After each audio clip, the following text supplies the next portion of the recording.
Ndabasuhuje mwese aho muri hose mukurikiye kino kiganiro. Nitwa Zaneza Denise, nkaba mbahaye ikaze hano kuri Murakaza Neza, aho tuvugira ukuri kugamije ubumwe burangwa n'urumuri rw'umuntu. Mbere yuko tangira ndagira ngo mbashishikarize mwese mutari mwakora subscribe, kwiyandikisha ndetse no gukanda kuri iyo nzogera kugira ngo igihe cyose bino biganiro bizajya bisohoka bizajye bihita bibageraho kandi mubisangize na bagenzi banyu. Ndabashimiye namwe mwese mukomeje kutuba hafi no kudutera inkunga kugira ngo dukomeze kubagezaho ibiganiro bigamije kwimika umuco w'ukuri, ubumuntu ndetse n'urukundo mu Banyarwanda. Uyu munsi dufite ikiganiro cy'umwihariko cyo kwizihiza intwari Victoire Ingabire Umuhoza. Iki kiganiro nkaba ndi buze kukibagezaho mfatanyije na mugenzi wanjye Mireye Abewe. Reka mbanze muhakanya nawe abasuhuze. Murakoze cyane Denise Zaneza kuba wanyemereye kuza tugafatanya iki kiganiro, ndetse no kuba waragize iyi initiative yo kwizihiza intwari zacu zikiriho. Abantu benshi bajya bavuga ngo aho kumpa indabo ngo uzishyire ku mva yanjye, iyaba wari uzimpaye nkiriho nkanazihumuriza. Nawe rero iyi initiative wakoze ndayigushimira cyane, no kuba uyu munsi wandetse ngo nze tuganire twizihize intwari yacu Victoire Ingabire Umuhoza, umubyeyi nkatwe witangiye Abanyarwanda agasiga umuryango we akajya kwifatanya n'abandi Banyarwanda kubaka urwatubyaye. Ndabaramukije abari bwumva iki kiganiro, ari nako mbifuriza umwaka mushya w'2021. Murakoze. Impamvu nyamukuru yatumye twifuza kujya twizihiza intwari z'igihumeka ni ukubera ko akenshi dukunze kuvuga ko umuntu ari intwari ari uko atakiriho cyangwa ari uko amaze kwicwa, nk'uko byagendekeye Kizito Mihigo, intumwa y'amahoro, ubumwe n'ubwiyunge. Nawe twatangiye kuvuga ko ari intwari ari uko agatsiko kamaze kumuhitana, agatsiko kari ku butegetsi. Mu Rwanda kenshi iyo uharanira demokarasi, ubumwe n'ubwiyunge, ibintu ubutegetsi budakunda, usanga umuntu atotezwa, agafungwa cyangwa kwicwa. Ibi rero akaba ari umuco mubi dushaka kurindura burundu, umuco tugomba kwamagana. Muri uko kwamagana, muri uko gushaka ko uyu muco ucika, twiyemeje kuzajya twizihiza intwari zikora ibikorwa by'indashyikirwa, ibikorwa twese dukeneye nk'Abanyarwanda, ibikorwa twese twishimira. Akaba ariyo mpamvu rero mu rwego rwo kuzishyigikira izo ntwari, mu rwego rwo kumenyekanisha ibikorwa byazo ndetse no kugira ngo dushishikarize Abanyarwanda kuba intwari, kuko nicyo kintu dukeneye nk'igihugu cyacu, nicyo kintu u Rwanda rukeneye kugira ngo dushobore kuva mu icuraburindi tumazemo imyaka irenga 30. Victoire Ingabire rero akaba ari Presidente w'ishyaka Dalpha Umurinzi ritari ryemerwa mu gihugu. Akaba yaraje mu Rwanda mu 2010 kugira ngo aharanire demokarasi, kugira ngo yiyamamaze ku mwanya w'umukuru w'igihugu, ariko nk'uko tubizi yarafunzwe aho kugira ngo yakirwe nk'umwana utashye. Baramufunze, twese turabizi. Ndagira ngo mbere y'uko dukomeza tubanze twumve ijambo yavuze akigera mu Rwanda. Icyo mvuze ni uko kuba nanyuze hano, nagarutse uyu munsi mu gihugu nyuma y'imyaka 16 ari amahano yarabaye muri iki gihugu. Tuzi neza ko habaye itsembabwoko, hakabitsembatsemba.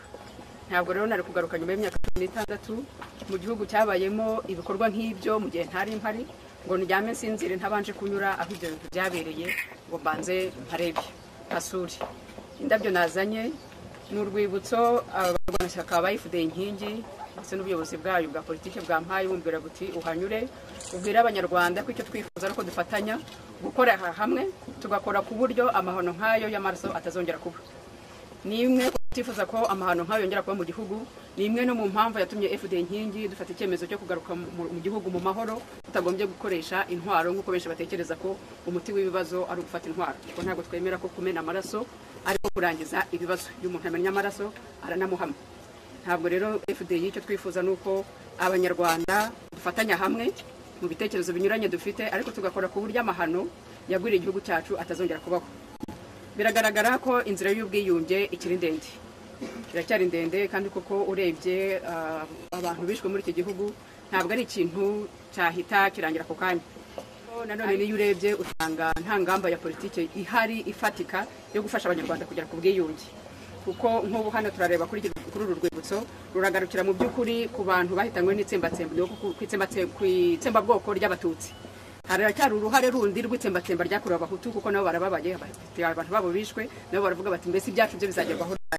Kugira ngo rero tuzagere ku nzira y'ubwiyunge nuko ako kababaro ka buri wese tukumva.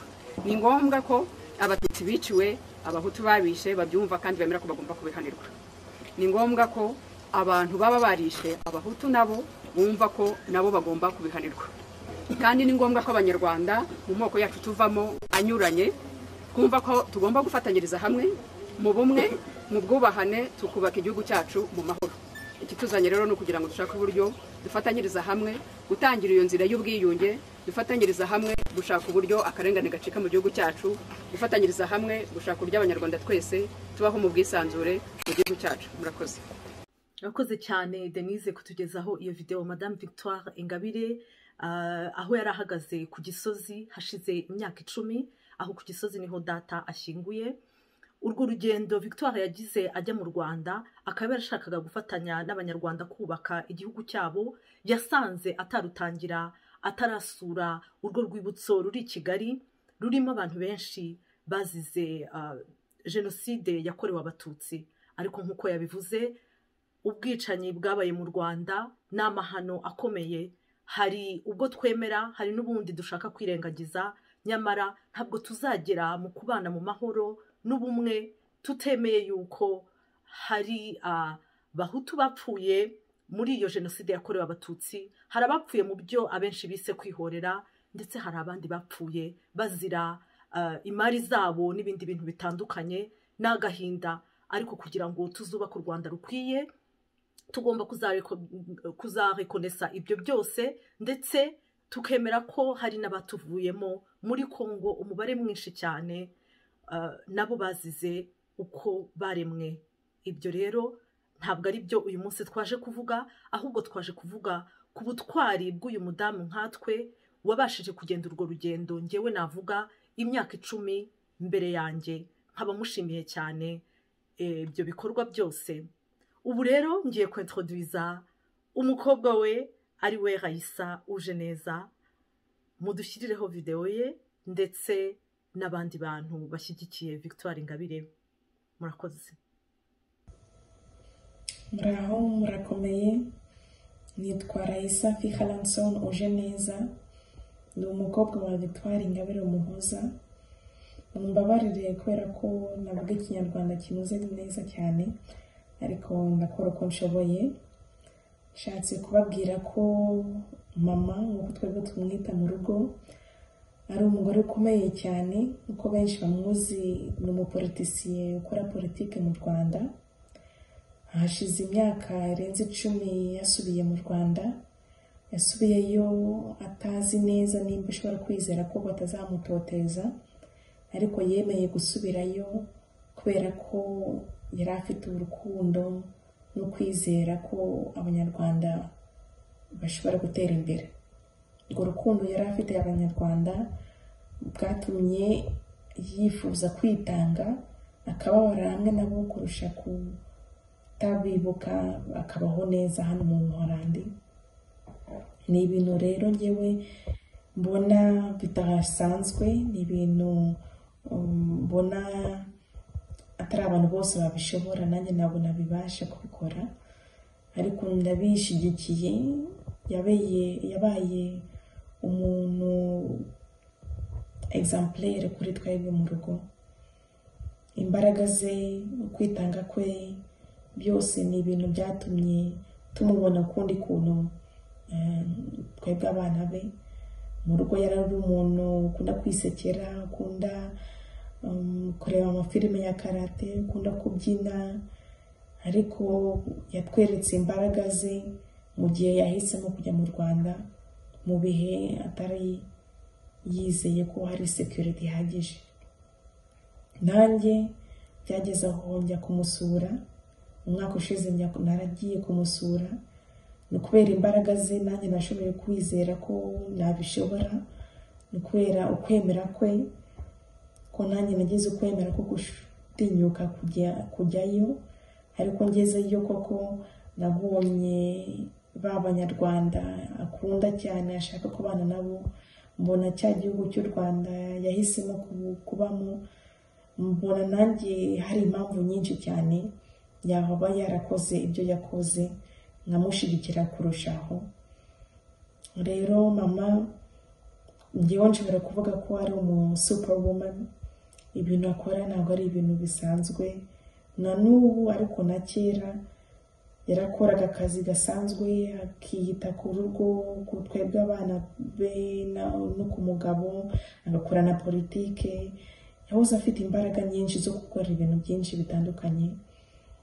Rero na n'ubu kuba yaritanze akajya mu Rwanda akavuga aho abandi batinyaga, agahagarara ku bintu bya politike ashaka guteza imbere, kandi bamufunga akemera agafungwa.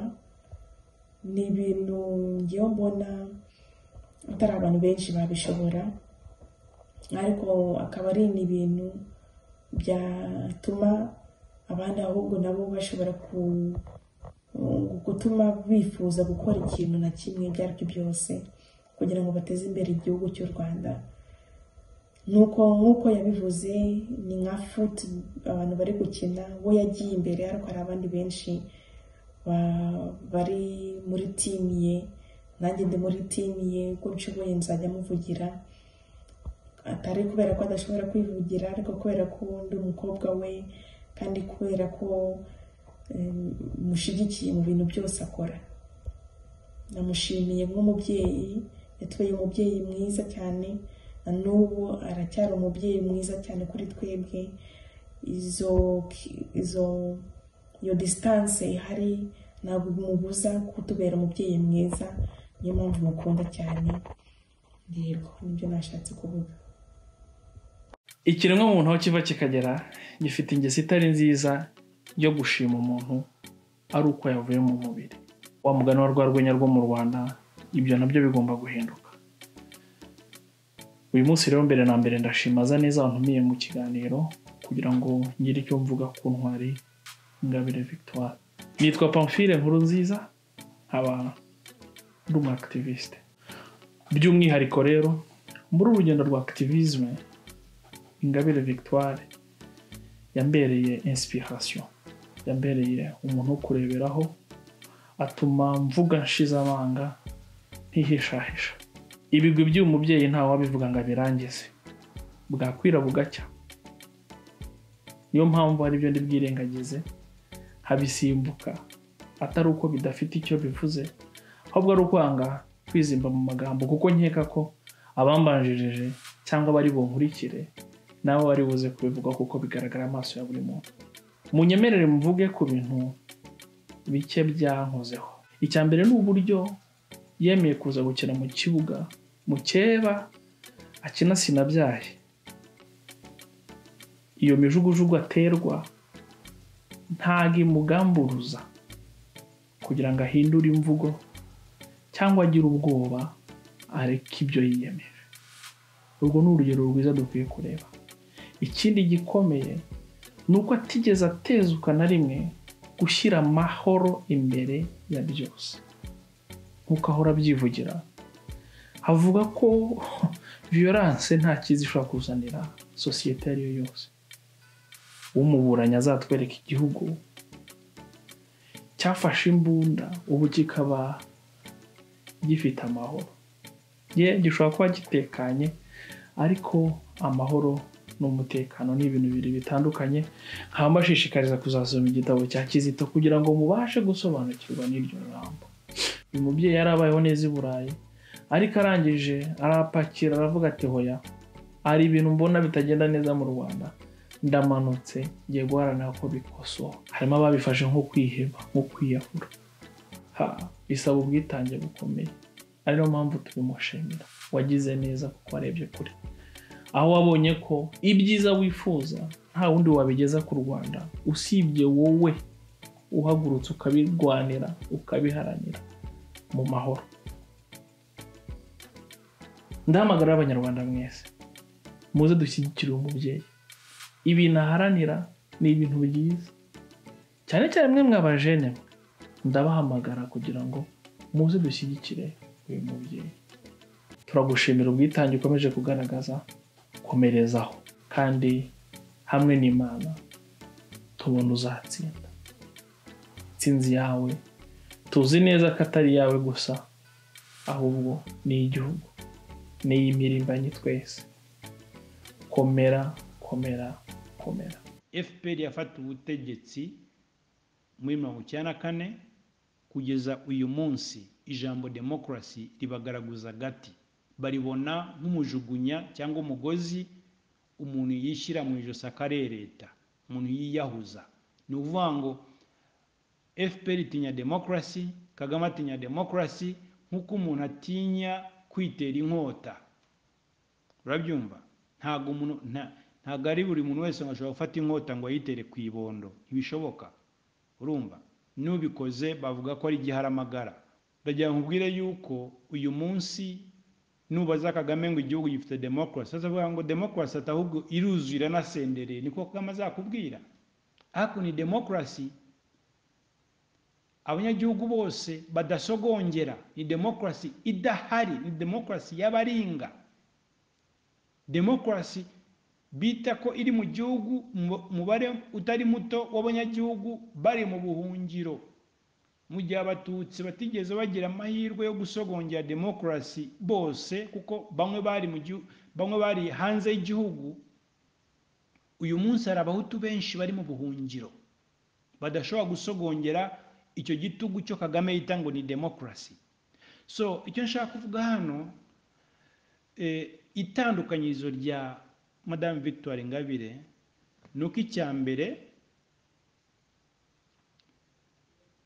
niwe muntu urimo guharanira demokarasi adafashe imbunda ngo abanze kumena amaraso. Icyo ni ikintu gikomeye cyane, icyo ni ikintu gikomeye cyane.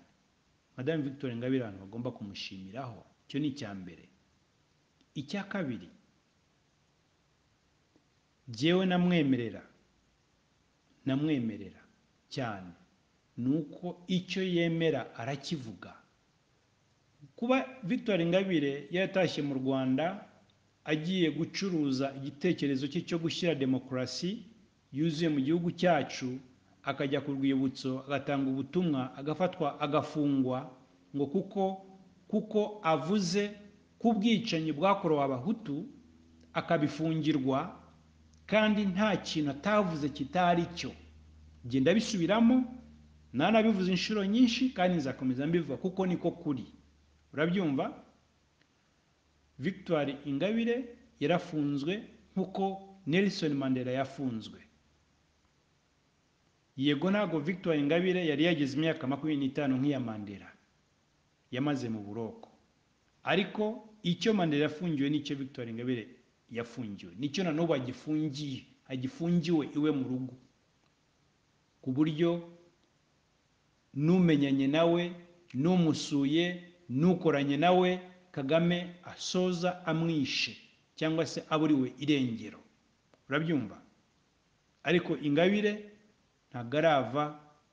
ntagaratezuka ku mugambi we. Icyo ngicyo genda kimushimira. Demokarasi iharanirwa n'umuntu ukunda igihugu cye, iharanirwa n'umuntu, iyo mvuga gukunda igihugu ni ugukunda n'abanyagihugu utavangura amoko.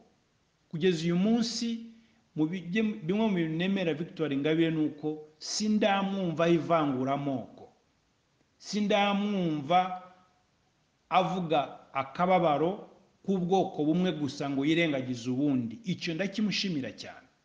Urabyumva? Tugize amahirwe twagira nka ba Victoire Ingabire benshi nk'igihugu cyacu, ariko bakaba ari abantu bazakora bari consistent mu byo bakora, mu byo bavuga, mu bibagaragaraho. Urabibona? So niyo mpamvu nkubwira nti Victoire Ingabire ni umuntu udasanzwe mu gihugu cyacu, ni umuntu ugomba kubahwa, ni umuntu ugomba gukurirwa ingofero, kuko ni umudamu ukora ibintu byananiye abagabo. Byananiye abagabo. Ni ukuvuga ngo ni symbole, ni ikimenyetso cy'uko u Rwanda rufite abagore bifitemo ubutwari benshi. Urabyumva? So niyo mpamvu mvuga ni mu by'ukuri wambwiye ko muvugaho, nicyo najya nkubwire yuko kugeza uyu munsi jyewe rwose nuko ntatanga amanota bitanandeba, ariko arayafite pe, amanota yanjye arayafite, kuko kugeza uyu munsi nta kintu nakubwira ngo Victoire Ingabire namukritika mu rugamba arimo. Ikintu ahubwo nabwira abanyarwanda, kuko abanyarwanda benshi uzi yuko igihe yari afunzwe twese bari muri opposition bahoraga bigaragambya, igihe yari akiri muri niba ari Mageragere, niba muri Residence Atlante. Urabibona? N'uyu munsi bakwiye kuba guhaguruka ya myigaragambyo bakoraga, za nyandiko bakoraga bakazikora, kuko agifunzwe. Jye nemera ko agifunzwe kuko atemerewe kuva mu gihugu, atemerewe kujya gusura umuryango we nk'umunyarwanda ngo ajye iyo umuryango we uri agaruke. Urabyumva? Atemerewe kurenga imbibi z'u Rwanda, arafunzwe. Nicyo bivuze. Urumva? Bicara bamuhimbira ibyaha, bicara bamwakaza telefoni za computer, basaka bakora iki kugira ngo bashake ibintu uko bafabrika ibyaha ngo babimwegekeho. Bicara bavuga ko ngo yagabye ibitero mu Rwanda, ngo afite ingabo, ngo afite ibiki, kugira ngo bamuteshe, bamwanduze bakoresheje bwabo organization bw'abaterrorist, ngo ni bwa RIB n'ibindi. Urabyumva? So icyo nakubwira nuko Victoire Ingabire ni umwe mu bakobwa, nubwo ari umudamu ugena mwita ko ari umukobwa w'u Rwanda, ku gihugu cyacu, ni umukobwa w'igihugu cyacu. Nubwo ari umubyeyi tubizi, turayimwubahira, ariko ni intwari muri make. So ni ukuvuga ngo akeneye ko abanyarwanda bamwereka ko atari wenyine. Ni ngombwa ko abanyarwanda bari mu gihugu imbere bashyira ikirenge mu cye. Ni ngombwa yuko batinyuka bakavuga ibyo avuga, kuko niko gutsinda kwawo, nako gutsinda kwe. Ariko amaherezo y'inzira ni mu nzu. Tugomba kumushyigikira rwose, n'abanyarwanda aho bari hose bamushyigikire, kandi ni ngombwa yuko urugamba opposition izatsinda. Urugamba ariho azarutsinda pe. Kandi akomerezaho, akomeza abe consistent. Njye kintu navuga. Urakoze cyane Madame Zaneza Denise. Nawe ntabwo woroshye, uri intwari, kuko ibyo ukora ntabwo biri mu nyungu zawe bwite, biri mu nyungu za miliyoni 12 z'abanyarwanda. Urumva ko nawe ntabwo uri umudamu woroshye. Ibikorwa ukora ni ibikorwa by'indashyikirwa. So nicyo gihe nabamvuze. Murakoze, Imana kandi bamugisha. Barakoze cyane Haisa, Pam na James Munyandinda kuri ubwo butumwa batugejejeho, ubutumwa bw'ubumuntu, ubutumwa bw'urukundo, ubutumwa bwo gushyigikira no gushimira Victoire Ingabire Umuhoza. Demokarasi ubundi ni ubutegetsi bw'abaturage, ubutegetsi butangwa n'abaturage kandi bukorera abaturage. Icyo kintu rero tukaba tutari twakigeraho kugeza uyu munsi mu gihugu cyacu. Akaba ariyo mpamvu nanjye mbona ko tugomba gushyigikira twese nk'abanyarwanda abantu nka Victoire Ingabire Umuhoza bifuza kutugeza kuri demokarasi nyayo, ari nayo nkingi y'iterambere mu bihugu bishaka gutera imbere. iyo demokarasi idahari n'ubundi igihugu ntabwo gitera imbere n'abaturage b'igihugu ntabwo batera imbere. Reka dukomeze twumve ubuhamya bw'abantu bo muri Darfour Umurinzi, urubyiruko bifuje kugira icyo bavuga nabo, ndetse n'umwe mu bantu bakoranye na Victoire Ingabire muri FDU Inkingi mbere y'uko asubira mu Rwanda. Reka tubatege amatwi. Amazina yanjye ni Munyaburanga Jean Claude, ndi umunyarwanda ubyemera kandi unabishimira Imana. Ndashimira Imana ku bw'abanyarwanda muri rusange, igihugu cyacu, abayobozi bacu muri rusange, ariko by'umwihariko ngomeza gushimira abantu tubanye muri Darfour Umurinzi. Abo ndabashimira, nshimira buri munyarwanda wese wabohotse akagerageza gutera intambwe mu ntambwe yo guharanira iterambere ry'igihugu cyacu, kwishyira ukwizana k'umunyarwanda aho ari hose, umunyarwanda uharanira kugira ijambo mu bimukorerwa. Abo bose aho bari ndabashimira kandi nsaba Nyagasani akomeza abarinde. Hari reka mfate uyu mwanya mutoya nibanda mu gushimira umubyeyi wanjye, nakwita ko twamuhawe n'Imana, reka mbyite gutyo, abanyarwanda muri rusange.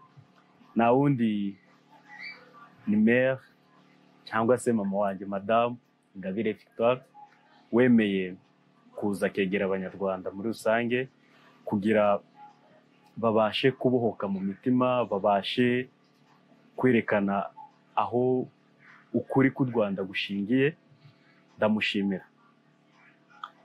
Jye ng'umunyarwanda ku giti cyanjye, nk'uko nabivuze amazina yanjye, pe mama wanjye aho uri hose wumve ko aka kanya niyumva ng'umunyarwanda, kubera ko nabashije gusobanukirwa uwo ndi we, kandi ibyo byose nza kubimenya bitewe cyangwa se bikuye mu migambi myiza Darfour Umurinzi ifitiye igihugu cy'u Rwanda, umunyarwanda muri rusange. Ibyo byose ndabigushimira. Uri mu bantu bake bamaye icyizere, ahari simfite ukuntu nabivuga, ariko kwemera gusiga ibintu wakundaga, umuryango, kugira uze ubane n'abanyarwanda muri rusange, wumve karengane, ndetse udufashe no kumvikanisha ibibazo bya bamwe mu banyarwanda, karengane cyangwa se ubusumbane. Ibyo byose ndabigushimira. Ndeke kwizimba mu magambo, reka mbonereho no kwifuriza umwaka mushya muhire kuri wowe mama wacu Ingabire Victoire, mboneraho no kwifuriza umwaka mushya muhire ndetse twanarawutangiye abanyamuryango ba Darfour Umurinzi, abanyarwanda muri rusange, abadiaspora aho bari hose ku isi hose, abo bose baharanira impinduka mu Rwanda, abo bose bifurije umwaka mushya muhire. Mfashe umwanya by'umwihariko ngira ngo nshimire Presidente w'ishyaka Darfour Umurinzi, Madame Victoire Ingabire Umuhoza, kubw'ubwitange yagize ndetse n'umuhate afite mu guharanira ko abanyarwanda bose bagira uburenganzira bungana, bagira ijambo mu bakorerwa, ndetse bagira n'ubwisanzure haba mu gutanga ibitekerezo mu gihugu cyabo ndetse no mu bibakorerwa. Ndamushimira rero ku bw'ibyo, nanamwizeza ko n'urubyiruko tumuri inyuma tuzakomeza gufatanya, tuzakoresha uko dushoboye nubwo bitoroshye, ariko ntabwo tuzacibwa intege byenda n'ibitubaho, harimo no kwitwa amazina atandukanye, inyangarwanda, ibigarasha n'ibindi. Ndagira ngo mushimire kandi namwizeza ko tumuri inyuma. Ikindi ndashimira n'urubyiruko rwatubaye hafi, urubyiruko rwatinyutse, urubyiruko rwafashe iya mbere kugira ngo igihugu cyacu kigire ubwisanzure, kigire demokarasi, ndetse cyane cyane no kugira ngo duhabwe amahirwe angana. Ndashimira cyane kandi n'urubyiruko ndabizeza ko nidufatanyiriza hamwe intego tuzayigeraho kandi neza. Ndagira ngo mbashimire mwese urubyiruko mwafatanyije natwe, none by'umwihariko nifuriza Presidente ndetse namwe urubyiruko umwaka mushya muhire wa 2021. Murakoze. Ndashimira umuyobozi wa Darfa Umurinzi nyakubahwa Presidente Ingabire Umuhoza Victoire, ndamushimira ubwitange yagize kuva 2010 aza mu gihugu aje kugaragaza akarengane k'abanyarwanda yifuza ko demokarasi yakwimakazwa mu gihugu cyacu. Turamushimira uburyo bw'indashyikirwa agenda akora butandukanye no kuduhuza n'abafatanyabikorwa ba nyabo bifuza ko twagera ku iterambere rishimishije ry'abanyarwanda. Ni byinshi twifuza ko twageraho, twifuza ko igihugu cyacu cyagendera ku mategeko, twifuza ko buri muntu yagaragaza uko abona igihugu ntabizire, umuntu yagaragaza igitekerezo cye ntibagifate nk'icyaha. Ni byinshi urumva tugomba kumushimira. Uyu mwaka ushize twagize ikibazo cy'icyorezo cya COVID-19 nubwo byatumye hari byinshi tutageraho, ariko twizeye ko hari tuzakomeza tugafatanya. Tuzakomeza dufatanye nkatwe nk'urubyiruko muri rusange kugaragaza ibitagenda neza, tugaragaza uburyo twifuza twakubaka igihugu cyacu kigendera muri demokarasi. Reka ndangize vuga ko mushimira muri rusange ubwitange akora n'imbaraga akoresha, ko natwe tuzagerageza uko dushoboye tukagomeza kugaragaza ukuri kwacu. Murakoze. Madame Victoire Ingabire, Presidente w'ishyaka Darfa Umurinzi, ni umudamu wagaragaje ubutwari, wagaragaje gushira ubwoba, wagaragaje ubuhanga bwa politike ndetse n'ubushobozi. Madame Victoire Ingabire, icyo nakubwira ni uko werekanye ko ufite imbaraga zo kwihanganira byinshi ubutegetsi bwakunyujemo, imbaraga zo kubabarira, imbaraga zo gukunda igihugu no kudatezuka ku cyo wiyemeje. Icyo nkwifuriza ni uko abanyarwanda nabo bagukunda uko ubakunda. Ni uko benshi baza bakugana bakicara mu ishuri ryawe ukabigisha uko binjira mu bikorwa bya politike ariko batagombye kuba abanyapolitike. Umunsi wagiye mu Rwanda uvuye i Burayi ntabwo wigeze utenguha ishyaka ryari ryagutumye. Wakoze ibyo abasigaye bari bagutegerezeho mu bihe birimo inzitane nyinshi. Uyu munsi ntabwo duhuje ishyaka kubera ko byabaye ngombwa ko inzira zacu zica ukubiri ugashinga Darfa Umurinzi. Nubwo tudahuje ishyaka, dusangiye imyumvire yo gukunda igihugu, kucyifuriza icyiza no guharanira ko abaturage bagira imibereho myiza. Sinshidikanya ko hari abanyarwanda benshi bagukunda kandi bakwibonamo, ariko badatinyuka kubivuga no kubigaragaza kubera gutinya. Icyo nabasaba ni ugushira ubwoba no guhaguruka, wowe ukababera intwararumuri bagenderaho. Icyo bagomba kumenya ni uko udashobora gukora ahawe n'ahabo. Nibo bagomba gukora uruhare rwabo mu nyungu za twese. Buri muntu aho ahagaze mu byo ashoboye. Ndakwifuriza gukomeza kuba intwari, ntabwo uri wenyine. Igihe cyose ibitekerezo byawe bizaba birimo urukundo n'inyigisho zumvikana, bizakomeza kujya imbere. Abakurwanya batinya ukuri, batinya urukundo. Ukomeze ubibahate.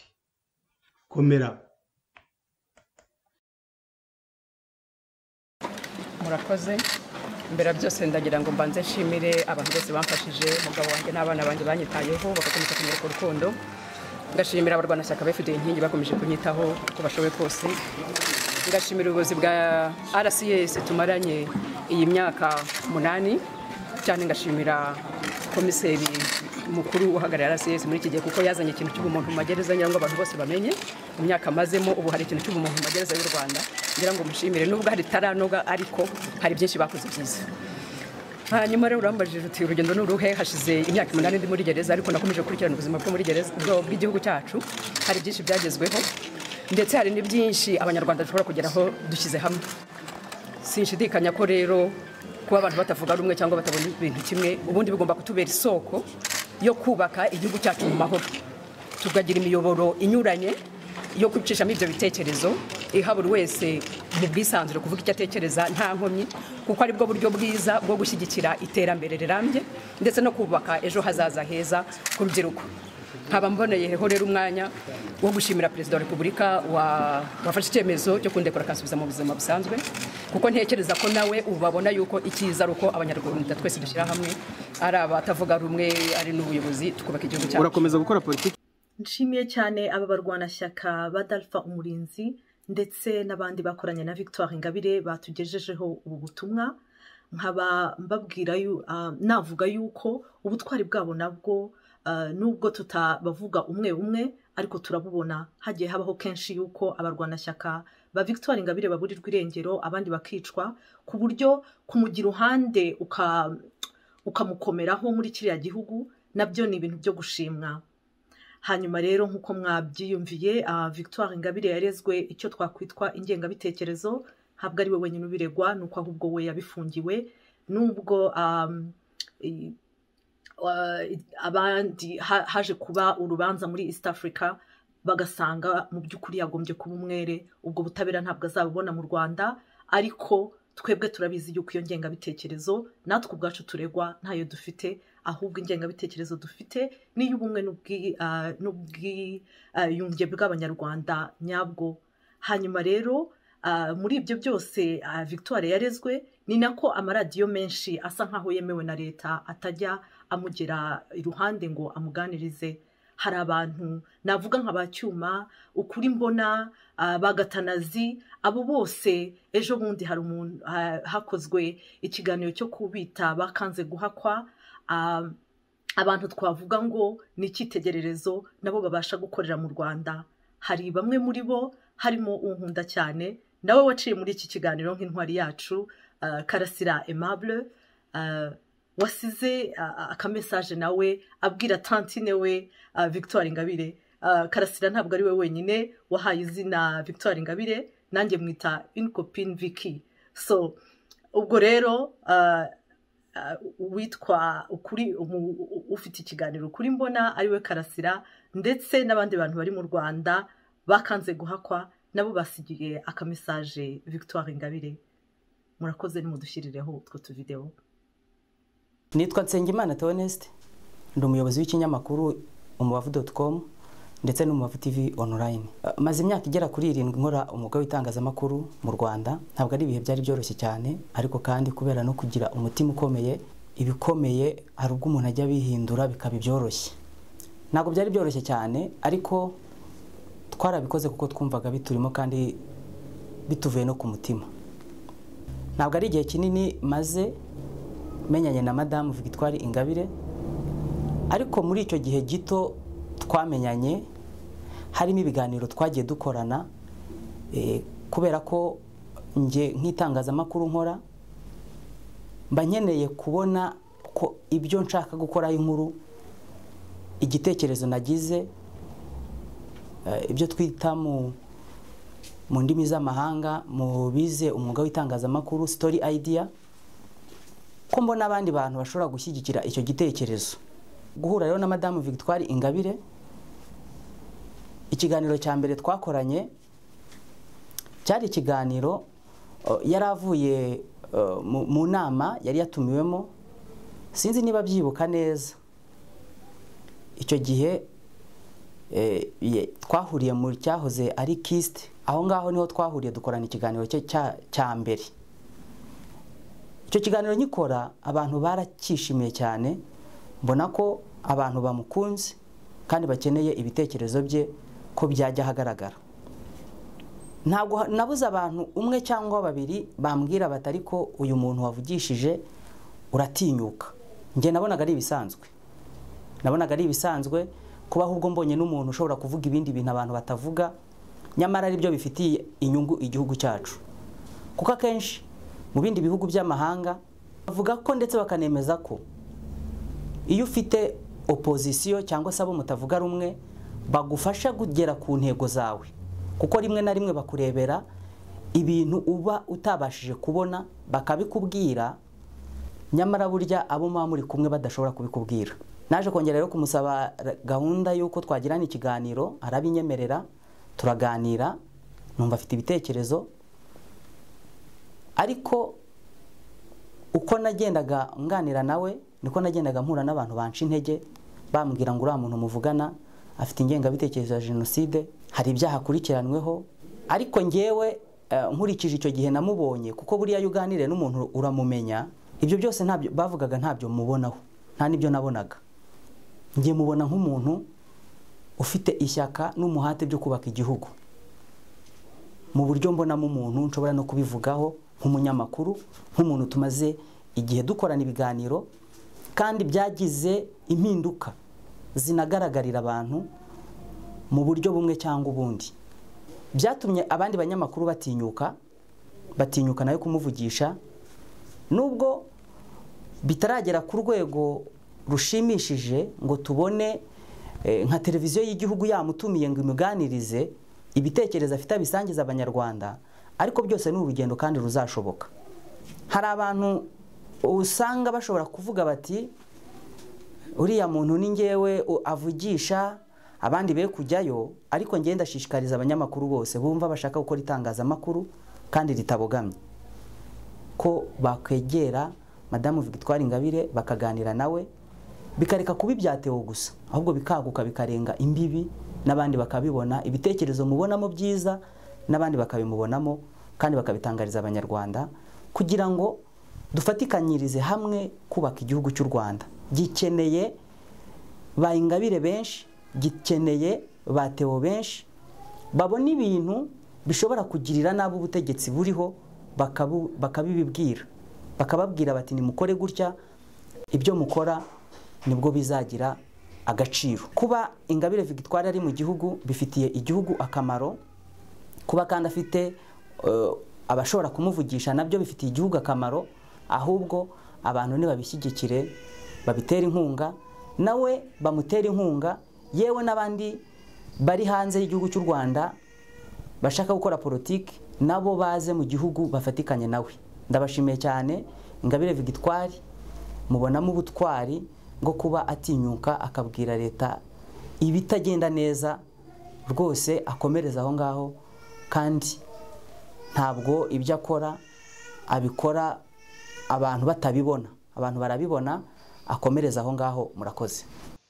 Mu by'ukuri ku butwari umuntu yavuga bwa Victoire ni umuntu uri hano mu gihugu, ni umuntu abantu bose bafata mu buryo bumwe cyangwa ubundi bitewe n'ibyo bashaka kumva mu matwi yabo, ariko urubyiruko by'umwihariko ni umuntu tubona ko afite icyerekezo cyiza ashaka kugeza mu Rwanda, nubwo abantu benshi batabibona muri ubwo buryo, ariko twebwe nk'urubyiruko abenshi iyo turebye tukareba ibibera mu gihugu, tukareba buri kimwe cyose, nta kintu aba avuga kitariho kandi kitari ukuri. Ntago agenda ngo abeshye ngo avuge ngo ibi n'ibi byakozwe kandi bitakozwe, aba ari ibintu byakozwe kandi byabaye bifite na gihamya. Gusa turamushimira cyane, nagira ngo mbabwire ko ni ikibazo cy'igihe, naho ubundi byo ubutwari bwe Imana izabumugororera kandi izanatangaza abantu benshi.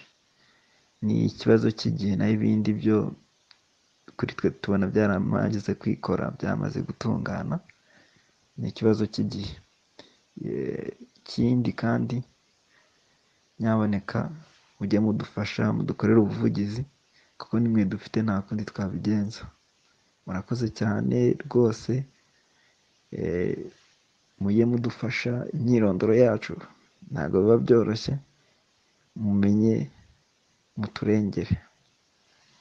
Naho ubundi iki kiganiro ngenda gikurikira cyane n'abandi benshi baragikurikira, twababwira ngo mukomereze aho, mugumye mwigisha abanyarwanda urukundo, two kubeshyanya, ahubwo twubaka u Rwanda ruzira amacakubiri, ruzira n'amakimbirane.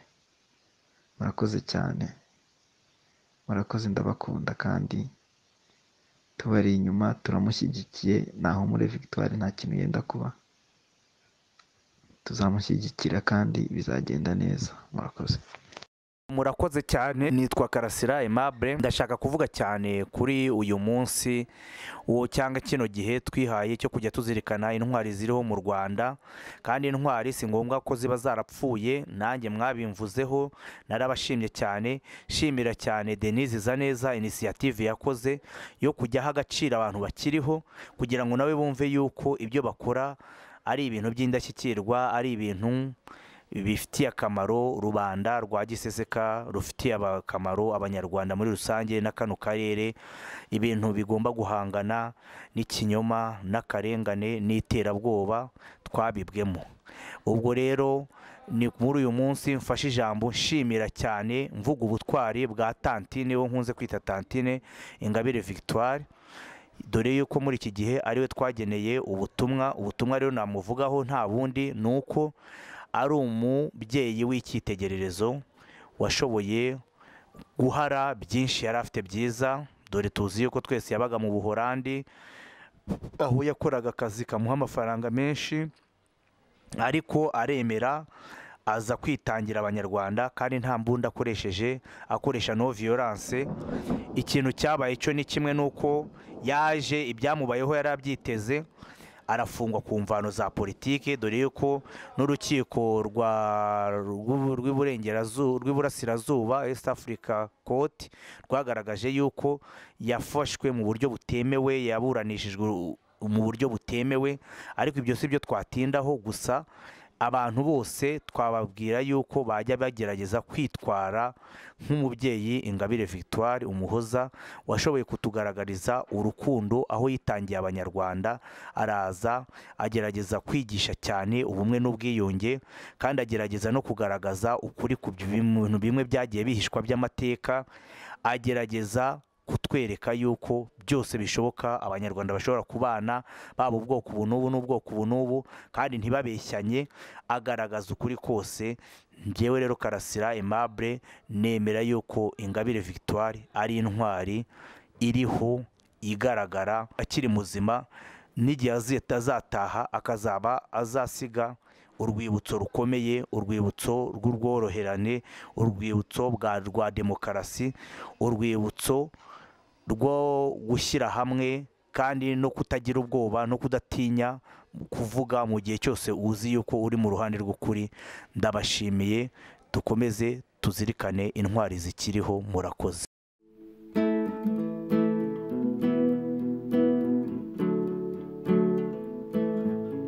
Ingabire Victoire uri ingabirano, Ingabire Victoire uri ingabirano, twahawe na wa mwami w'i Rwanda.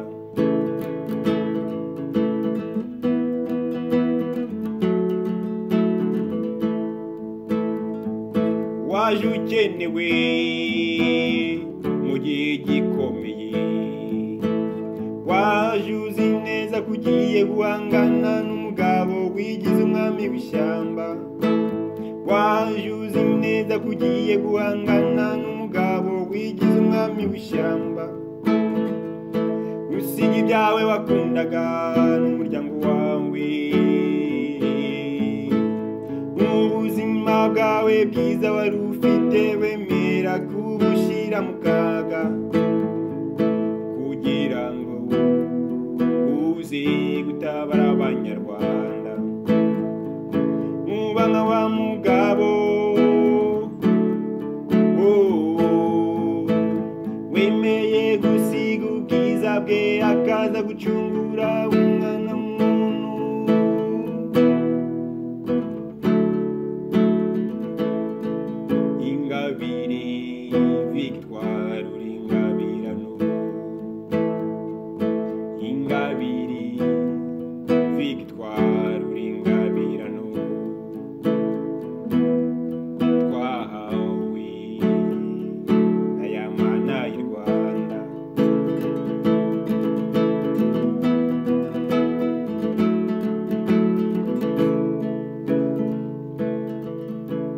ntiwihanganiye amarira y'abapfakazi, ntiwihanganiye amarira y'abasaza n'abakecuru, ntiwihanganiye amarira y'abana batoya, ntiwihanganiye amarira y'imfubyi yahoraga atakamba atakishwa n'umubabaro, batewe n'umugabo uzirusha intambwe, batewe n'umugabo uzirusha intambwe, weretse abanyarwanda ko bagomba kwivugira bakava mu mwijima, bashyizwemo n'umugabo uzirusha intambwe. Ubu abanyarwanda ducanye ku maso, ibyo byose tubikesha wowe. Abanyarwanda ubu ducanye ku maso, ibyo byose tubikesha wowe. Ingabire kumira, ingabire uri ingabirano, ingabire vigitwa, uri inkingi ya mwamba, turagushyigikiye mu bibazo ugenda uhura nabyo, komera shikama, abanyarwanda bari kumwe nawe ntacyo uzaba. Ingabire victoire uri ingabirano, ingabire victoire uri ingabirano.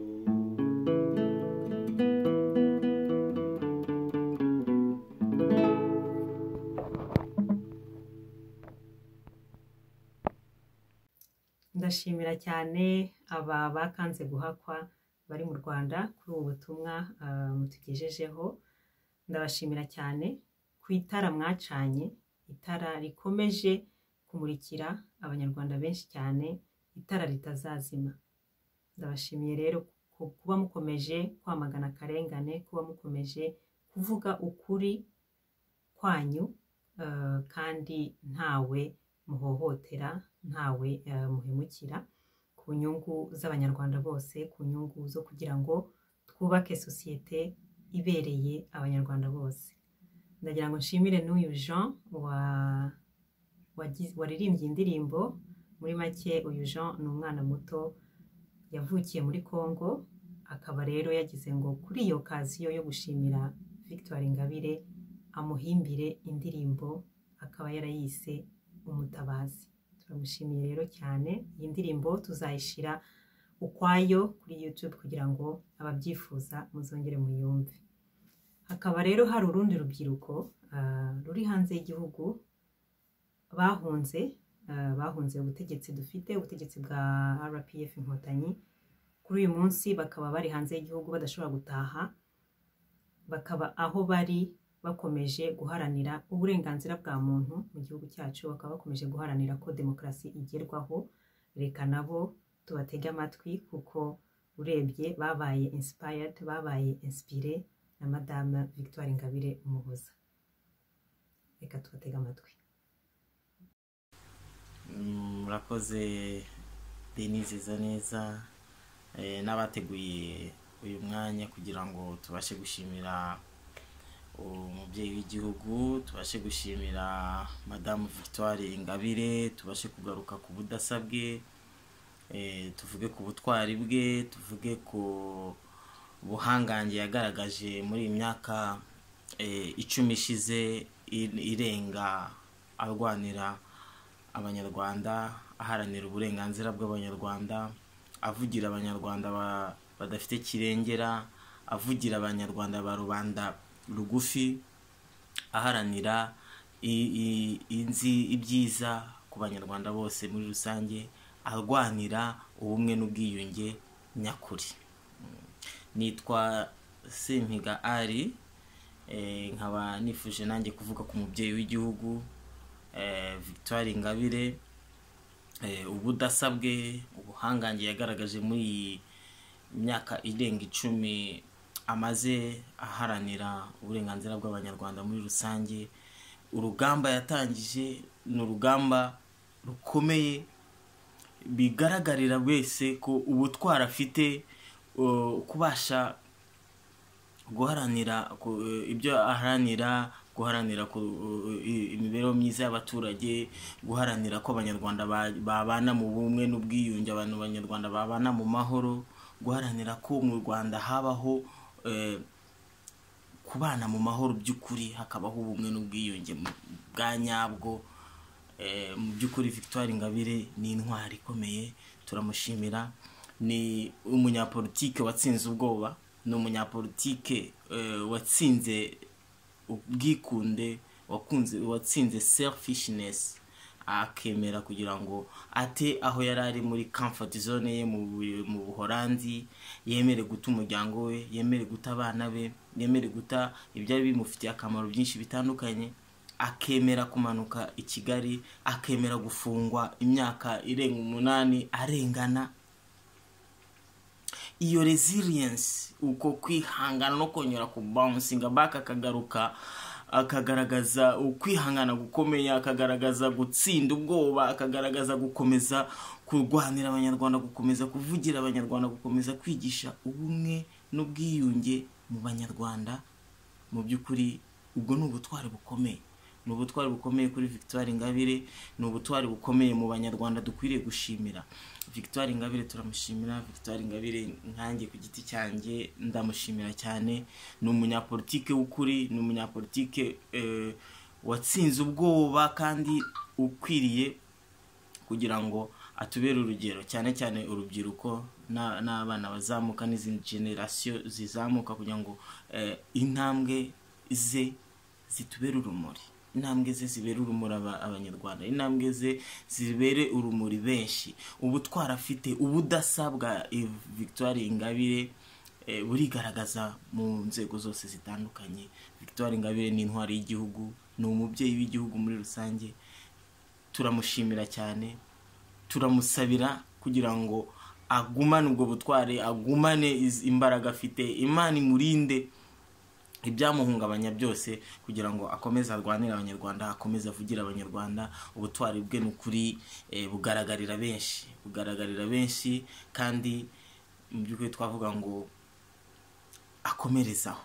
Turamushyigikiye, tumuri inyuma. Niwe munyapolitike ngewe ku bwanjye ku giti cyanjye navuga ngo w'ukuri mu Rwanda, ugereranyije n'abandi banyapolitike bose mu Rwanda. Ni umunyapolitike w'ukuri, ni umunyapolitike, ni umuyobozi donatile, kuko yifitemo kuvugisha ukuri, yifitemo sincerity imuha ubudasa ugereranyije n'abandi bayobozi bose. Kandi ubwo butwari bwe nk'umutegarugori w'u Rwanda, nk'umubyeyi w'igihugu, ni ikintu gikomeye cyane. Urumuri rero yacanye ruratumurikira twese. Mu by'ukuri Victoire Ingabire turamukunda, turamushyigikiye cyane. Imana ikomeze imuha imbaraga, akomeze muri struggle turimo yo guharanira ubumwe n'ubwiyunge nyakuri, dore ko ari nawe munyapolitike umwe rukumbi wigisha ubumwe n'ubwiyunge nyakuri. Ari nabyo bamwe mu bamuhohoteye, bamwe mu bamufunze bamurenganya, bamwe mu bamukurikira, bamwe mu bamubeshyera inyuma, babeshyera umuryango we, babeshyera mama we, bose batazatinda kubona ko bibeshye ko Victoire Ingabire ni intwari yacu. Victoire Ingabire ni intwari y'igihugu, ni umubyeyi wacu, turamukunda, turamwifuriza amahoro, ishya n'ihirwe mu rugamba rwo gukomeza guharanira ubumwe n'ubwiyunge mu banyarwanda. Murakoze, ndabashimiye, murakarama. Umuvugo witwa Ambroise Nizeyimana yandikiye Victoire Ingabire. Ubutwari ntarushwa buwapfuye inshuro nyinshi, ariko yanga gutangwa n'igihe. Yazutse ibyo bihe byose, yitabye umuhamagaro atashoboraga kuwikeba, ajya aho umujyanye mu bwiza bwo kuba ijwi ry'abatishoboye kumurusha. Yiyemeje kubana nabo atangira yubahiriza abatabarutse. Icyo cyaha cyari kumwicisha yari yiteguye aramutse agishinjwe. Yashoboraga no kwiberaho ukundi. Abo yasize inyuma bamureberaho icyitegererezo, basigasiga intumbero yo yonyine nyagaciro mu buzima, ku buzima bw'ubutwari bwitangira abandi. Ni Basindi Honore kuri Victoire Umuhoza Ingabire. Mbere na mbere mbanje kubifuriza umwaka mushya muhire w'ibihumbi 2021. Ndabifuriza ko uyu mwaka wazababera wo gutsinda urugamba mwiyemeje, urugamba rwa politiki, urugamba rutoroshye mu gihugu cyacu kirimo akarengane, kirimo iterabwoba mwahuye naryo. Ndabifuriza rero kuzatsinda urwo rugamba nk'uko mwagiye mwabyiyemeje. Madame Victoire Umuhoza, ndabashimira ubutwari mufite, ubutwari mwagize, ubutwari bwananiye abagabo benshi. Mwe nk'umubyeyi mukaba mwaragize izo mbaraga abagabo benshi babuze, n'abazigize bagerageje bakaba barabiguyemo, kugeza ubu mwebwe mukaba mugihagaze mugihanganye n'ubutegetsi bubi bwa FPR, kandi ndizera ko ibyo mwiyemeje muzabigeraho. Ndabashimira rero ubwitange mwagize, mukigomwa, mukava mu muryango mwari murimo, mukava muri comfort mwari murimo, mugata akazi, mukava iruhande rw'umufasha wanyu, mukajya guhangana n'ingoma y'igitugu, mukabifungirwa, mugaterwa ubwoba, ndetse abari babari iruhande bakagenda bicwa baburirwa irengero umwe umwe. Ariko kugeza ubu ngubu mukaba mugifite za mbaraga mwinjiranye, biragaragara buri munsi. Ndabibashimira, n'ibikorwa by'indashyikirwa ku muntu w'umubyeyi w'umudamu muri iki kinyejana tugezemo, gutakaza komforo yari afite akajya guhangana n'ubutegetsi bubi, kugira ngo twese abanyarwanda b'ingeri zose, b'amoko yose, mu byiciro byose, tubashe kwishyira tukizana mu gihugu cyacu, tuve mu buhunzi, tuve mu nzangano, nk'uko imirongo yanyu ya politike ibivuga, nk'uko inyigisho zanyu za buri munsi nge nkunda gukurikirana zibivuga. Ubutumwa muduha buri munsi ibikubiyemo n'ibyo abanyarwanda twese twifuza. Mu by'ukuri rero ndabibashimira. Njye umusanzu nabaha ni mutoya, ni ubutumwa bwo kubankuraje, ndetse nkanavuga ko ejo hazaza natwe tuzabasha kwigaya tugatera ikirenge mu cyanyu biramutse bishobotse. Umusanzu wanjye rero ni ugutinyuka nkabankuraja, nkanabaragiza Imana, kuko niyo yonyine ifite ububasha kuri buri munyarwanda wese na buri kiremwa cyose.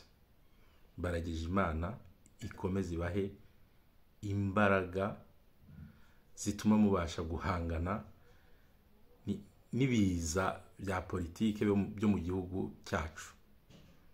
Mukomeze mu urugero rw'abantu benshi, mu bibe urukundo nk'uko mukunda kubikora. Mwihanganire ababatega imitego, ababavuga nabi, abashaka ko mucibwa umutwe nk'abo ba Tom Ndahiro n'abandi benshi b'abahezanguni. Madame Victoire, rwose mbifuje ko Imana yaba biruhande ikabatera ingabo mu bitugu. Nta kindi navuga usibye kubaragiza Imana. Victoire Ingabire yaje mu Rwanda mari ndatangara cyane ndavuga nti se uyu mudamu ko aje hakiri kare ibi bintu bizashoboka, ariko uko byagenze twese twarabibonye. Yahimbiwe ibyaha afungwa imyaka 8 arengana, abamushyigikiye bamwe baricwa, abandi baburirwa irengero, abandi barafungwa nabo barengana. Ariko ahaviriye muri gereza, disikuru ze twese twarazibonye. Ni disikuru zidasiba gusaba ko urubuga rwa politiki rufungurwa mu Rwanda, ni disikuru zidasiba gusaba ko abanyarwanda kwiga kubana no kubahana no gukundana. Ndifuza kubaza abanyarwanda bakurikiye iki kiganiro akabazo kamwe k'amatsiko. Ese mubona byoroshye kwihangana no kudahindura icyerekezo nyuma yaho abari bashyigikiye Victoire benshi bishwe, abandi bakaburirwa irengero cyangwa bagafungwa? Navuga mu bishwe nka Anselme Mutuyimana, Jean Damascene Habarugira, Sylvio Dusabumuremyi, abafunzwe cyangwa bakaburirwa irengero Eugene Ndereyimana, Boniface Twagirimana, Venant Abayisenga, Theophile Ntirutwa n'abandi n'abandi. Ese banyarwanda mwibaza ko byoroshye kwihanganira ibintu nk'ibyo ngibyo? Tuke FPR yabikoze mu rwego rwo guca intege Victoire Ingabire. Nimugerageze mwishyire mu mwanya we, mumwipimeho, mwumve niba mwashobora kwihanganira ibintu nk'ibyo bibabayeho. Ariko Victoire Ingabire we kugeza ubu yabashije kwereka abanyarwanda ko ibyo bintu yabyihanganiye, kubera ko yabashije gusumba ako karengane yagiriwe, abasha gusumba umubabaro n'umujinya, akomeza ahubwo gukorera inyungu nkuru kandi rusange y'abanyarwanda. Umwaka ushize igihe ibihe bya coronavirus byari bitangiye, Victoire Ingabire afatikanyije hamwe n'abandi bamuri iruhande begeranyije inkunga igizwe n'ibiryo ndetse n'ibikoresho by'ishuri bari bageneye abana bari mu midugudu yari gusenywa mu mujyi wa Kigali. Icyo gikorwa leta ifatanyije na polisi n'inzego z'ibanze yakiburijemo, ifata ibyo biryo byari byagenewe abo bantu n'ibikoresho by'ishuri byari byagenewe abanyeshuri abana babo, irabijyana ku murenge, ibyima abaturage, ibicisha inzara, ngo irimo guhima Victoire Ingabire. Ese mubona leta ikora gutyo itaba iri gutema ishami yicayeho? Iki gikorwa rero n'ibindi bisa nacyo Victoire Ingabire ajya akorera abanyarwanda, ndifuza ko tumushimira ku mugaragaro ndetse ngasaba ko tumukomera amashyi. Ndasaba abanyarwanda gushyigikira madamu Victoire Ingabire, ndabasaba kumva disikuru ze n'ubutumwa bukubiyemo, kuko izo disikuru zirimo ubutumwa bwubaka kandi burimo umuhamagaro wo gukundana no kubahana hagati y'abanyarwanda. Intwari Mutagatifu Kizito Mihigo mu gitabo cye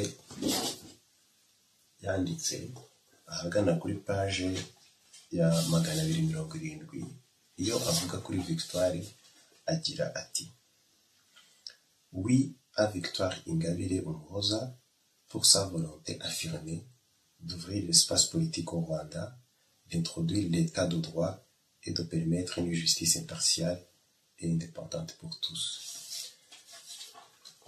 Na Mutagatifu Kizito Mihigo yemera ko Victoire Ingabire arangwa n'ibikorwa by'indashyikirwa byo gukomeza gusaba ko mu Rwanda urubuga rwa politiki rwafungurwa, u Rwanda rukayoborwa hakurikijwe kandi hubahirijwe amategeko. Reka rero ndeke kwizimba mu magambo, nongere nshimire Madame Victoire Ingabire kubw'ibikorwa by'indashyikirwa bimuranga kandi mumenyeshe ko abanyarwanda tubibona kandi ko tumushyigikiye. Murakoze. basangirangendo turi hanze y'igihugu, murakoze cyane ku tumesaje twanyu namwe mwasigiye Victoire, twari twiza turatunyuze. Mwarakoze gufata uwo mwanya kugira ngo namwe mugire icyo muvuga ku ntwari yacu, intwari yanyu. Ndabashimiye. Hanyuma rero Victoire twasanze atari intwari y'abanyarwanda gusa, yagiye anavugwa mu mahanga. Sinzi ko muzi ko hari umunsi Octobre le 14 witiriwe Victoire, hanyuma hakaba ibihembo byamwitiriwe, ndetse nawe ubwe yabonye ibihembo mpuzamahanga. Murumva yuko ari umuntu udasanzwe. Njyewe arantangaza cyane, umuntu wabashije kwandikira igitabo ari muri prison kigasohoka. Nibaza ko cyasohotse nk'umwaka umwe mbere yuko ahabwa imbabazi. Abatarabashije kugisoma muzashaka icyo gitabo, kuko ugenda umenya uyu muntu turimo turavuga. Ntihakajye habaho gusa ko twumva ibiganiro, ahubwo tujye tunisomera ibyo abantu baba baranditse. Ubwo rero hakaba hari mutubabarire, haraza kuzamo indimi z'amahanga mu bantu bari butange ubuhamya. Ntabwo twabashije kwandika mu Kinyarwanda ibyo bavuze, ariko mufata akanya mwumve izo mesaje. Ndetse hari n'umwe mu badamu bajya bategura ibyo bihembo bya Victoire Ingabire, akaba nawe ari bugire akamesaje asiga. Murakoze cyane studio, mwadushyiriraho ubwo butumwa nanone. Madamu Victoire Ingabire Umuhoza namubonye bwa mbere mu mwaka wa 2009. Umuntu arambwira ati dore wa mudamu ushaka kujya kwiyamamariza kuba perezida wa Repubulika. Natangajwe cyane n'ubuto bwe, dore ko yabarizwaga mu rubyiruko, yari mu kigero cy'imyaka 40 gusa. Naje kumenya ko ari n'umudamu wubatse, ufite abana bato, kandi ufite n'akazi keza mu Buholandi. Mu bana bato yari afite harimo umwe utaragira imyaka 7. Ubwo byatumye nibaza, mvuga ntese ko ibibazo biri mu Rwanda umuntu azi ko bimeze, ko hari ibibazo by'igitugu, hari ibibazo by'ubwoba. Ni iki cyatuma mu by'ukuri umuntu w'umudamu udafite icyo abuze yasiga abana, yasiga byose akajya kwishora mu menyo ya rubamba? Mu kwezi kwa mbere ku itariki 9 za 2010 naje kumva ko hari ikiganiro mbwirwaruhamwe asobanurira abanyarwanda ikimujyanye. Ngira amaseko kujya kumva uwo mudamu ikintu yabwira abanyarwanda cyatuma asiga byose akagenda. Ubwo nagiyeyo asobanura mu ijwi rituje nk'umunyarwandakazi, nk'umutegarugori, asobanura mu magambo adategwa nk'uko twabaga tumuzi n'ubu ngubu niko ameze. Asobanura ko mu Rwanda hari ubwoba koko, mu Rwanda hari ubutegetsi bw'igitugu, mu Rwanda abantu batishyira ngo bizane, mu Rwanda abantu amategeko adakurikizwa uko yakagombye, ariko ko ibyo bibazo byose ari ngombwa gufatanya n'abanyarwanda, ari abari mu gihugu ari n'abari hanze, kugira ngo bashobore kubikemura, ariko cyane cyane abari mu gihugu. Ko rero iyemeje kugenda, bamubajije batese none ko abandi bakubanjirije mbere batabigejejeho, wowe uzabigenza ute? Yarabwiye ati ngewe nzakora ibyo nshoboye, aho Imana izangeza, ibyo izanshoboza. Nibaramuka banyishe nk'uko mubitekereza cyangwa se bakamfunga, mwe muzakomereza aho nzaba ngejeje. Ngewe mbemereye ko nzakora ibyo nemereye abanyarwanda, baba bari hanze bari mu gihugu. Namwe muzakore ibyanyu, buri wese azafata umwanya mu kibuga akore ibyo agomba gukora. Ubwo numvaga ari ibintu bidasanzwe, ariko numva ari nk'itara mu by'ukuri acanye, kumva umunyarwandakazi ukiri muto afata ingamba nk'izo. Akaba azi neza ko agiye mu gihugu hatazongera kubwira umwana we ati urota Imana, hatazongera kugira, ariko akemera akavuga ati ndagiye. Cyari ikintu gikomeye cyane. Ubwo butwari bwe ku giti cyanjye bwambereye ubutumwa bukomeye, bwambereye itara ridasanzwe. Natekerezaga imbaraga byamusabye kugira ngo akore ibintu nk'ibyo, nkumva ari ibintu bidasanzwe kandi ntekereza ko abanyarwanda benshi n'ubu babimushimira. Ageze mu gihugu ntabwo yagiye avuga ko ari umuntu uje gukora politiki, yababwiye ko ari umukobwa utashye iwabo, byerekanaga ko ari umuntu uje nk'umwe muri bo, nk'umwe mu banyarwanda uje kubana nabo kugira ngo bahangane n'ibibazo by'ingutu biri mu gihugu. Yahuye n'ingorane nyinshi ariko nta na rimwe yigeze ubona acika intege, nta na rimwe wigeze ubona yerekana ko ari umuntu ushaka guhunga ngo agende. Yabaye mu gihugu bamufunga byabaye nk'aho isi tuguyeho, nkanjye ku giti cyanjye, kubera ko mbere yaho hari mfite mukuru wanjye ukunda kumbwira ati mama zuse ntiyamenya ko ushobora kuvuga, ariko ndumva Ingabire yakoze ibitangaza, umugore avugisha n'ibiragi, ibyo nabyo birashoboka.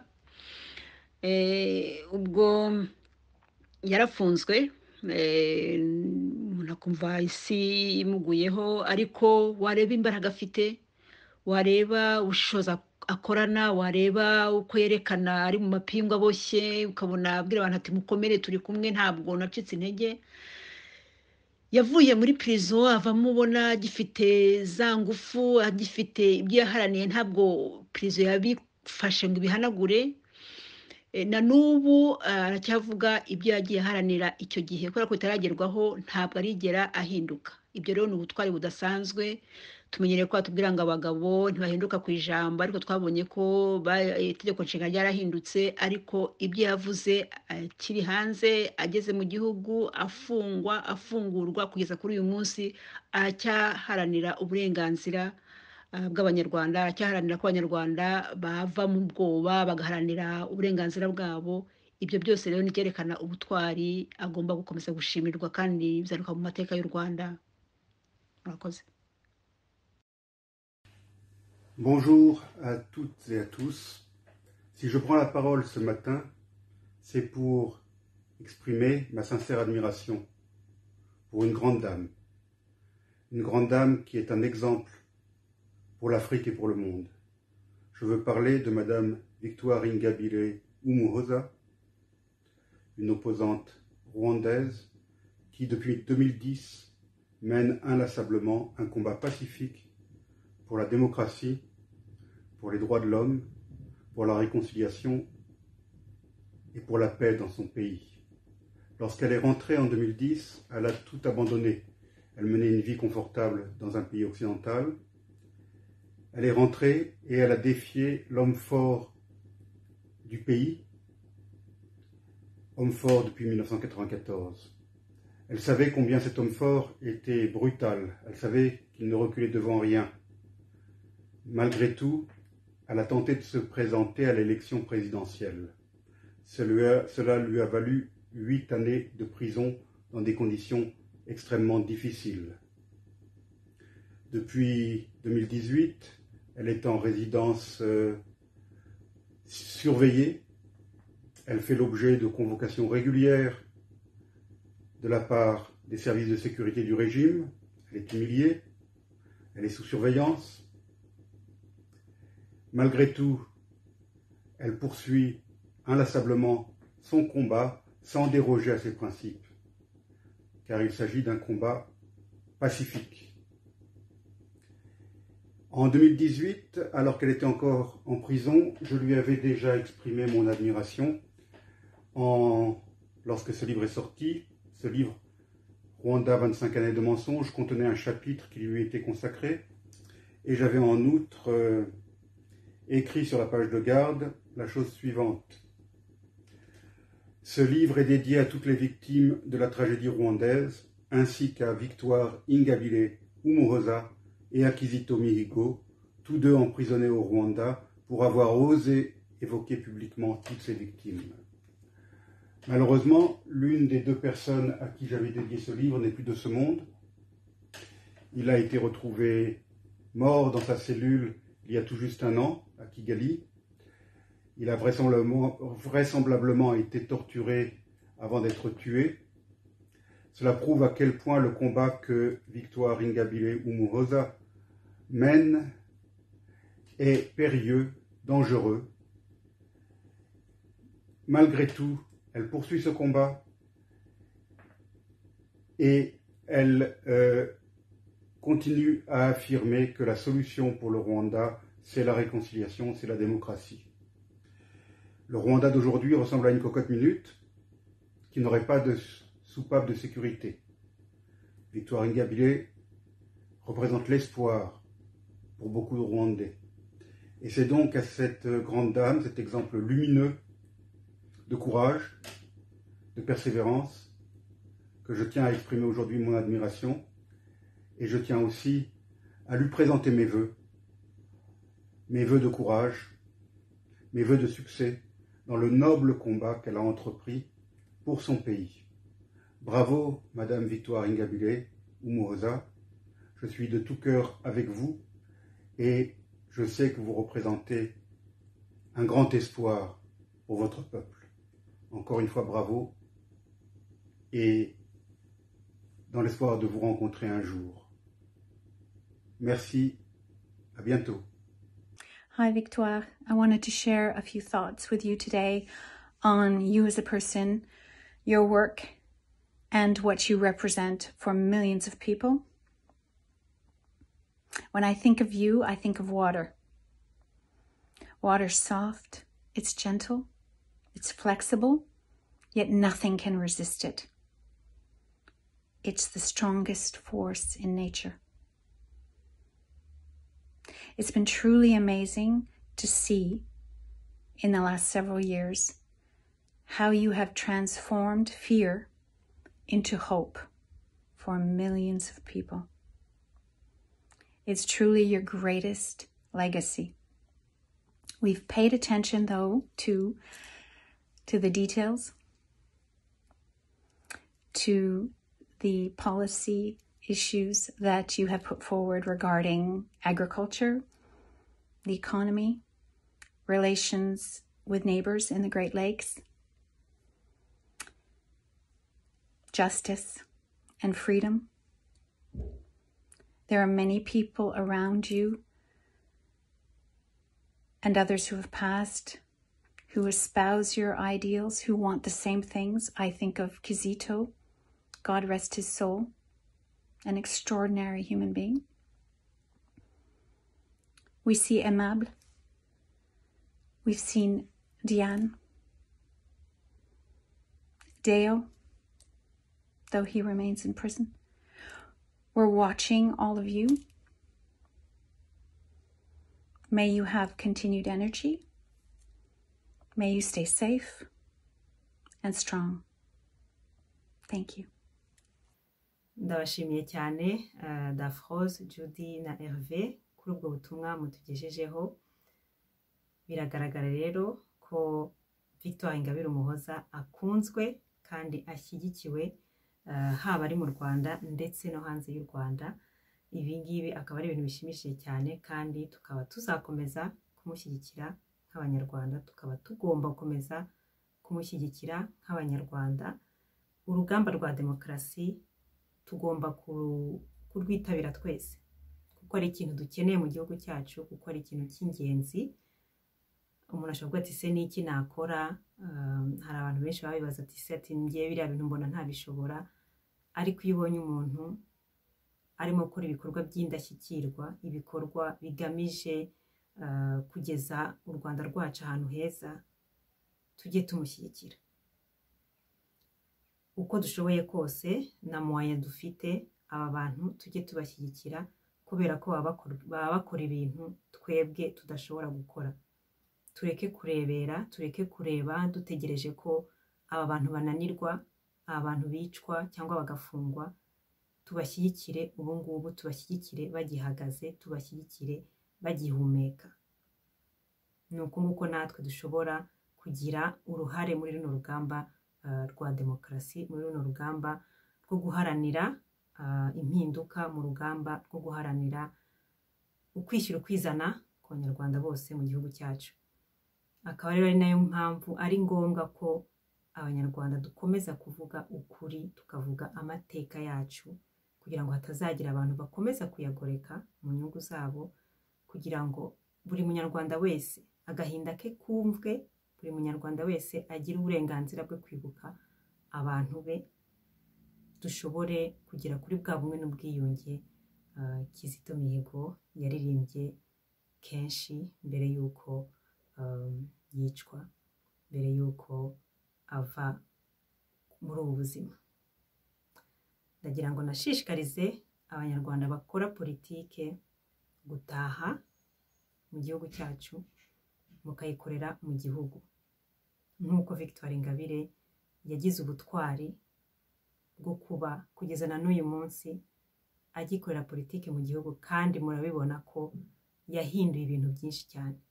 Dukeneye rero ba Victoire Ingabire benshi, ntabwo bishatse kuba kagomba kuba ari abagore, ariko dukeneye intwari nka Victoire Ingabire nyinshi cyane. Nkaba rero mbashishikariza namwe mukorera politike hanze gutaha mugafatanya n'abanyarwanda mu gihugu. Ndabashimiye rero kuba mwabanye natwe muri kino kiganiro. Reka mp'ijambo Mireille Abewe twari dufatanyije kugira ngo abagezeho ijambo risoza. Murakoze. Urakoze nanone Denise Zaneza.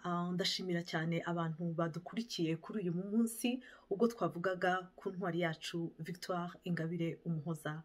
Njye nagiye nkora amavideo atandukanye, ntabwo hari abantu bagiye bavuga bati abantu bajya batinya kuvuga ko baziranye na Victoire Ingabire. Ntabwo ari ishema risanzwe kuko turandikirana. Hari lettre nigeze gusoma Victoire Ingabire yari yandikiye abantu batamuzi, avuga uko yakuze, avuga ku babyeyi be uko bagiye bashyirwaho ibyaha. Ibyo bintu byose bibereke yuko ngewe mba en contact nawe, kandi ni ishema rikomeye. Ndamukije cyane. Nubwo turangiza abantu tujya dukunda kuzana humour iyo bavuga ngo abantu biyizi, ariko hari abantu biyizi dufatanyije kwita copine wacu Vicky. Ndabaramukije, turamukunda cyane, tuganira nawe, atwungura byinshi. Akantu ejo bundi ngewe aherutse kunyungura, twaganiriye kuri iyi confinement. Aravuga ati iyo abantu bagumye mu nzu hamwe badakora ibintu basanzwe bakora, n'ubwenge bwabo busa nkaho busubira inyuma. Yaba umuntu yashakaga course, agashaka mbese ikintu ahafata kugira ngo n'icyo gihe tuba twicaye mu mazu tujye dukomeza kugenda. Ako kantu karamfashije cyane kandi nagakozeho. Ubwo muzumva iki kiganiro, mucuti wanjye, uyu munsi ndabita amazina yanyu yose, ariko wowe copine Vicky mu busanzwe umenye yuko inama utugira, amasengesho tugirana, ibiganiro tugirana, byose bitwubaka nk'abajene. Ejo bundi nzagira imyaka 40, akaba ari bwo waje mu Rwanda. Nkaba nkubona nk'icyitegererezo gikomeye. Impamvu uri intwari, impamvu uri umuntu navuga ngo ni indashyikirwa, nuko ibyo wakoze ntabyigezaho. Ntabwo nzi ko kuri iyo myaka nasiga urubyaro rwanjye cyangwa ngo nduzane muri icyo gihugu mbona kitaratwemerera kuba abo turi bo. Nawe wahaje ubizi neza yuko uzaca mu bibazo bitazakorohera, ariko wabaye intwari kuturusha, ufata iya mbere uragenda. Aho rero niba mbwira Denise Zaneza ngo kubwira abapoliticiens cyangwa abandi bantu ngo bajye mu Rwanda ni ukubashora. Ikintu ngewe ntabasha gukora, ntabwo nzi ko nakibwira abandi. Ni umugabo witwa Denzel Washington yigeze kuvuga ngo if it was easy there wouldn't be a Denzel Washington, if it was easy there wouldn't be, avuga abantu batandukanye. So ibi bintu iyo byaba biri easy there wouldn't be Victoire Ingabire Umuhoza. Turagukunda. Nshimiye cyane abantu badukurikiye, kandi ni ukuri nubwo hari ubutwari tutakwigezaho, hari bike twebwe twashobora. Hari nk'ibi ngibi byo kwizihiza intwari zitandukanye. Rimwe na rimwe nk'abanyarwanda ntabwo tuzahuza intwari, ariko tugomba kwemeranwa ko hari abantu baba barakoze ibyo nakwita the deeds that are heroic. So hari ibintu abantu bakora biba biri heroic, either twemeranya ko ari intwari or not. So bravo to you n'abandi bose bazaza muri iki kiganiro. Mwakoze cyane kudukurikira. Yari Mireille Abewe uvugira Edmonton muri Canada.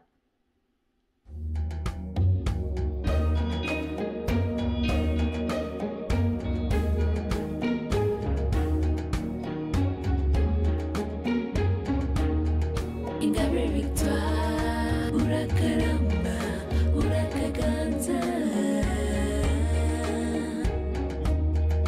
urakaramba, urakaganza, Ingabire victoire, ingabirano ya demokarasi, Ingabire victoire, ingabirano y'ubworoherane, Ingabire victoire, ingabirano y'ubwiyunge, Ingabire victoire, urakaramba, urakaganza, urakaramba, urakaganza. Komeza inzira watangiye, Ingabire wacu ntucike intege, demokarasi nziza uharanira izagerwaho. urakaramba, urakaganza, urakaramba, urakaganza,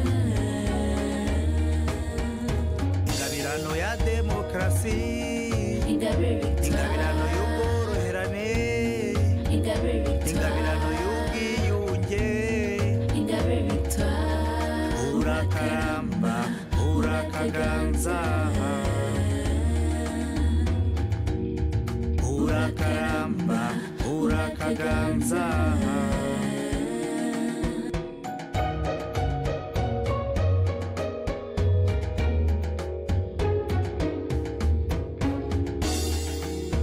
Intwari yanga akarengane, intwari ivugira abaturage, intwari yangana mu bibazo.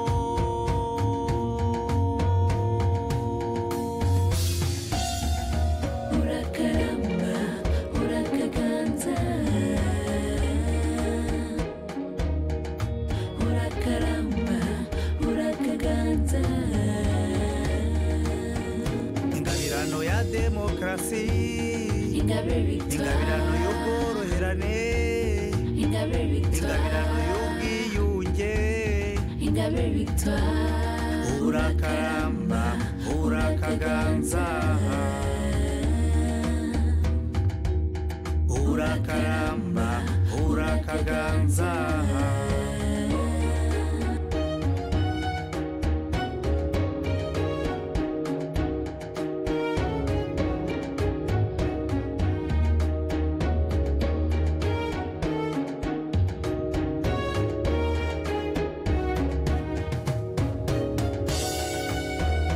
Umurage wawe tuzawukomeza, demokarasi no koroherana, ukuri no kwishyira ukizana, nabyo bizagerwaho.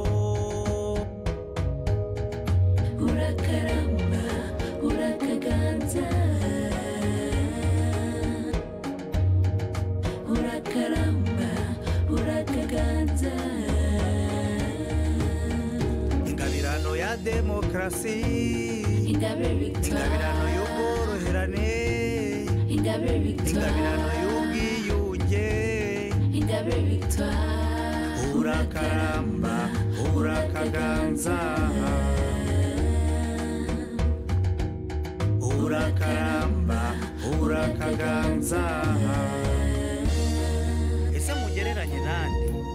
Uri nka Ndabaga w'i Rwanda, uri nka Mandela w'Afurika, uri nka Lumumba wa Kongo,